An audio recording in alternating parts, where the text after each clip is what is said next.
For photos, try cranking up the laughter of your wife so she messes up the shot. It's really funny.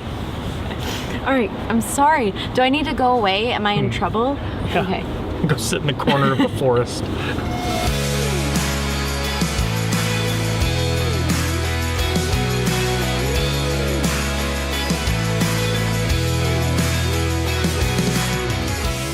Hey guys, I'm Dustin. And I'm Teresa. If any of you didn't know, we actually live in the land of rain. It's true what they say. The Pacific Northwest really does get more than its fair share of rainy days. But with a little preparation and a positive attitude, there's no reason crummy weather should ruin your plans for a photo or video shoot.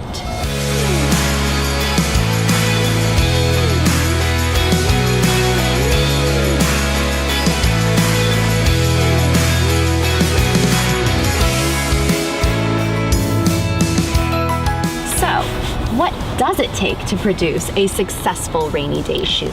Well, it is very important to location scout and know where you're going to shoot and to have backup options. In fact, just today, trying to shoot this video, we had a spot all picked out. However, people in this area are very resilient to the rain, and there was like a full-blown like family reunion party going on. Dozens of people, maybe hundreds. It was crazy. So many people where we wanted to be. Kids were running around, dogs were running around, geese were running around. So many gooses. But the fact is, sometimes the elements can just be too much and you need some cover. Teresa's really great about this. She actually keeps a list on her phone full of a ton of ideas for any given situation. In particular, you want to look for bridges, stairwells, awnings, tree canopies, anything that gives you a little bit of shelter from the wind and rain. Don't be afraid to shoot from inside your car or duck inside a cute little bookshop or a boutique.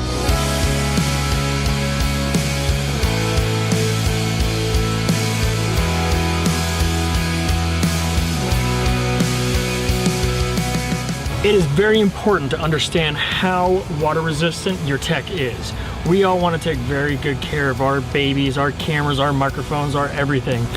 But you need to know how well they handle moisture. You'd be surprised that a lot of phones and cameras are more resistant than you would think. It might be a good idea to get a rain cover for your camera, but it really just depends on what you're shooting with and how long you plan on being outside. A rain cover for your camera bag might also be helpful. That's right, and the last thing you want to do is put your gear into a soaking wet bag. And you know, if it stayed fairly dry, you could actually put some of those silica gel packets in there to help soak up that moisture. That's a good idea. Definitely bring plenty of lens cleaners to keep those spots off of your lens, as well as towels so you can dry off everything. And everyone. Very important, yes. And if it's cold and wet, consider carrying your batteries in your pocket because that'll keep them warm and they'll maintain their charge longer too, because once they're cold, they're just gonna deplete way too quick. Just like that. I can't snap because I'm holding a coffee in my hand, which is keeping me warm. Bring coffee. Pretty sure it's cold coffee by now.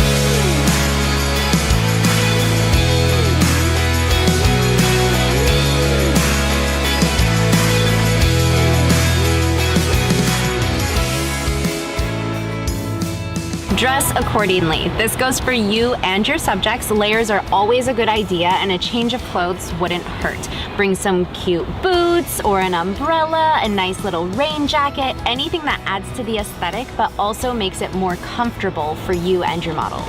And don't forget something to sit or kneel on. There are picnic blankets actually where the bottom is protective and it won't soak through. But if you're in a pinch, you can even use a grocery bag, you know, kneel on that if you need to, and you're not gonna get wet. You can use it for your subjects as well, so they're not getting soaked and complaining. Don't want to walk around with wet bottoms. No, that's not fun. Be flexible and positive. I can't stress this enough. This is definitely the type of shoot you should reserve for more flexible clients, collaborations, personal projects. You know, it's one of those days you want to get out and experiment. You definitely don't want to have a lot riding on this. You know it's not going to be a sunny walk in the park. Just be open to it. Be prepared. It's an adventure. You're going to get wet. Embrace it. Embrace it. Embrace it.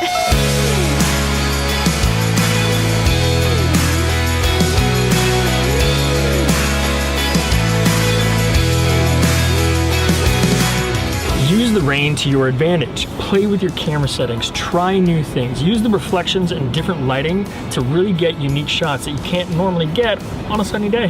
This is a great time to try out some moody, dynamic shots that really step away from your run-of-the-mill photo sessions. For photos, try cranking up that shutter speed so you can really freeze those rain droplets as they plummet into a puddle. Or you can also slow down your shutter speed, get that silky smooth river flowing down the curb. Lastly, try backlighting any of the rain or any reflections you can, because that's really just gonna add a ton of texture. Agreed. Ditto. What he said. Yep.